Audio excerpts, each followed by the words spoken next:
People don't fly to Davos to celebrate the status quo. None of you are here for that. You've come here to change the world for the better and to define the future. Now, obviously,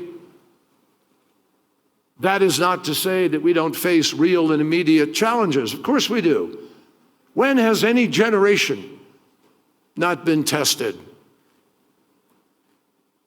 This moment is particularly defined by a narrow tribalism, by aggressive nationalism, and even by medieval thinking that reminds us of a distant and bloody past. And we feel the anguish of the displaced and the international homeless. And from all of this and more, I believe that everyone here, and I've felt this just in the 2 days I've been here, the conversations I've had, that's what Davos provides, an opportunity to really put your fingers on the pulse of the world. And that pulse tells me that everyone here senses a call to action and in fact welcomes our shared duty to respond. But I don't believe that the road ahead should be defined by the Cassandras who see only turmoil and challenge. Frankly, they are missing much of the positive change occurring in the world. I know media automatically, because of the competition of the media and the 24/7 nature of the media, finds a self-selecting audience to a certain degree and does it by exploiting some of the worst of what we see. Good stories just don't sell as bad as the conflict. But the fact is, change is occurring in our world for the better. And it is occurring faster, moving faster than perhaps ever before. Between 1990 and 2015, the rate of child mortality fell by over 1/2. Life expectancy and the number of boys and girls attending primary school in developing countries has increased dramatically. In 2001, there were less than 1 million kids going to school in Afghanistan, and all of them were boys. Today, there are almost 8 million kids going to school, and about 40 to 45% of them are girls. Change. More than 2.5 billion people have gained access to clean water in the last years. And the number of people living in extreme poverty has declined by more than 1/2. Success stories like these are really just the tip of the iceberg. Measure it. It wasn't so long ago that we saw a rapidly growing nuclear program that Klaus referred to, in which Iran was only months away from having enough weapons-grade uranium to build 10 to 12 bombs. We're on the cusp of confrontation, believe me. I can't tell you how many leaders, when I traveled through certain areas, said, you have to bomb it. That's the way you will solve this problem. Now, because of the Joint Comprehensive Plan of Action, whose implementation we formally certified this past weekend, Iran's path to building a bomb has been closed off. And an additional source of danger in the Middle East has been removed. Believe me, President Obama understood that he would be criticized by some for reaching out to Iran, but he also knew that we were on a collision course. And Iran itself was on a collision course with the international community that in all likelihood, without diplomacy, would have ended in war. 2 years ago, when our formal negotiations began, Iran's nuclear activities had already grown from a few hundred centrifuges in the years 2000 to more than 19,000. Iran was ready to commission, almost months away from commissioning, a heavy water reactor that was able to produce enough weapons-grade plutonium for a bomb or two a year. And Iran already had a large and rapidly growing stockpile of enriched uranium. Experts told us that Iran could, if it chose to, obtain all of the fissile material that would need for a nuclear weapon in as little as 2 months. Compare that to where we are today. Under the Joint Comprehensive Plan of Action, every single one of Iran's pathways to a bomb is blocked. Its uranium pathway, its plutonium pathway, its covert pathway, blocked. Due to massive cuts in its uranium stockpile, about 98%, may I say, and reductions in its enrichment capacity, all of which, by the way, Iran agreed to. The country's so-called breakout time has now stretched from 2 months to 12 months or more, for at least a decade, while we build confidence, while we build accountability. And there'll be 130 additional IAEA inspectors in Iran 24/7, 365 to make sure that that holds true. Now, before the talk started, the IAEA was unable to get answers to its questions. That's why we had sanctions. That's why we were in confrontation. It did not have assured access to investigate locations at which undeclared nuclear activities might be carried out. Today, the IAEA put in place every one of the extensive transparency and verification measures called for in the JCPOA.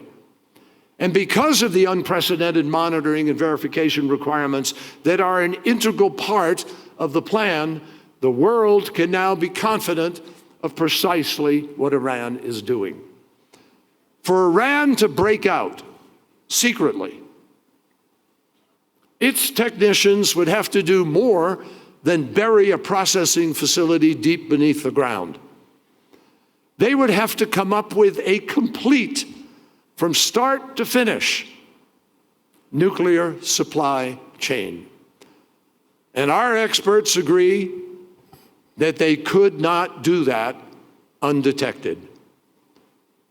And although some of the specific limitations in the plan apply for 10 years, some for 15 years, some for 20 years, some for 25 years, uranium from the mine to the mill to the yellowcake to the centrifuge to the waste through the full cycle will be monitored for 25 years.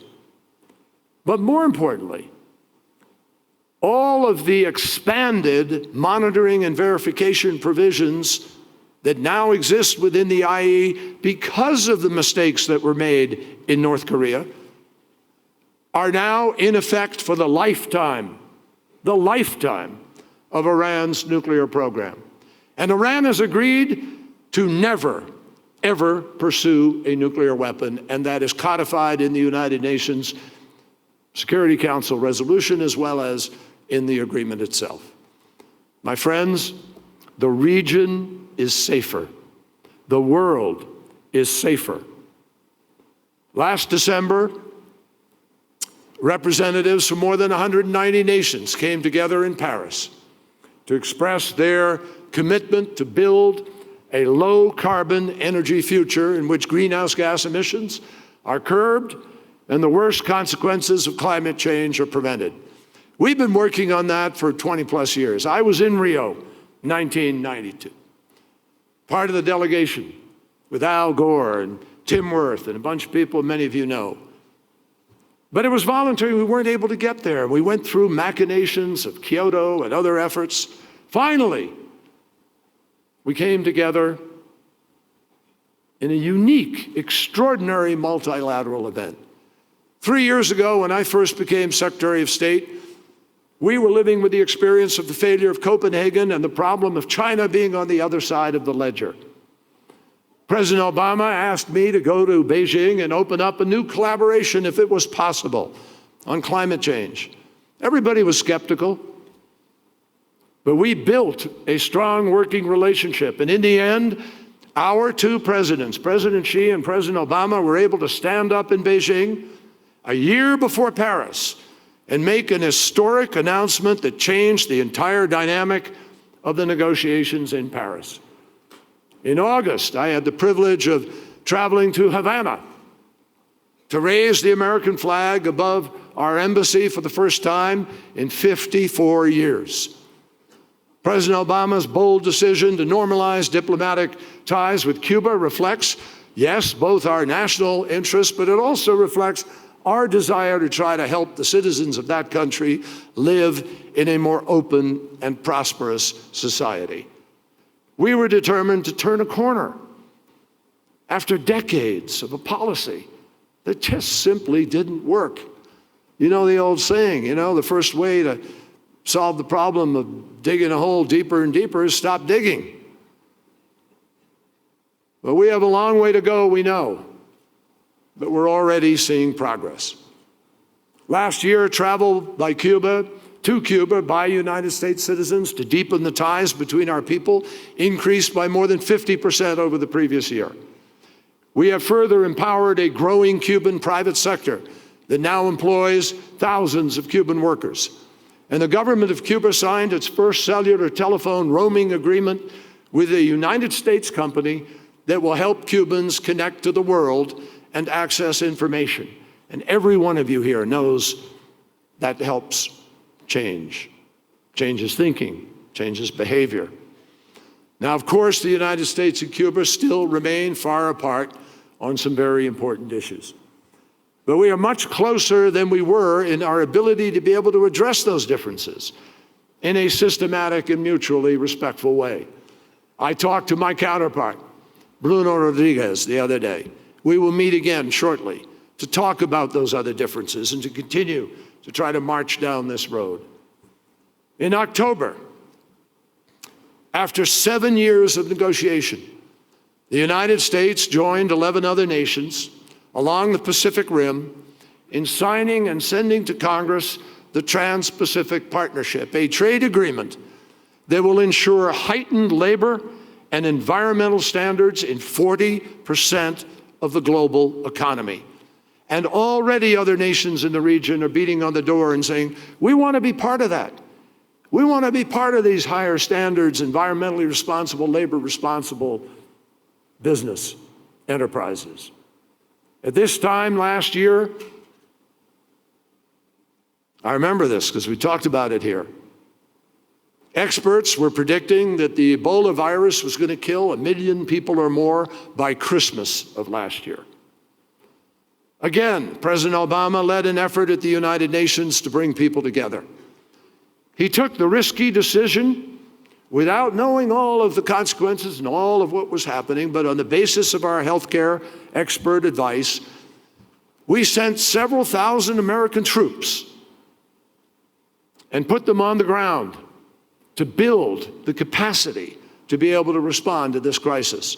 And together with partners around the world, France, Great Britain particularly, but China, Japan, others, all joined in.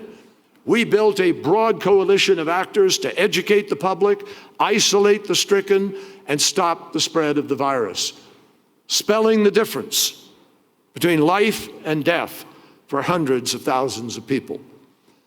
And in response to the global refugee crisis, President Obama is going to host a summit at the UN this fall, and the summit will be the culmination of a sustained, rigorous effort to rally the world community on several fronts to increase by 30% the response to humanitarian funding appeals, the number of regular humanitarian donors, to increase it by at least 10, to at least double the number of refugees who are resettled or afforded other safe and legal channels of admission, to expand by 10 the total number of countries admitting refugees, and to get 1 million children in school and 1 million people working legally. Now, the private sector, civil society, religious organizations will also be called on to help integrate refugees into host communities socially, academically, and through access to employment. And I know we know how to do this in a way that protects the security of our countries. Across the globe, my friends, you don't hear about it every day. You don't read about it every day. But every day I can tell you our diplomats, myself and others, are deeply involved in trying to bring peace, together with regional organizations, and trying to do so in troubled lands. We're working with countries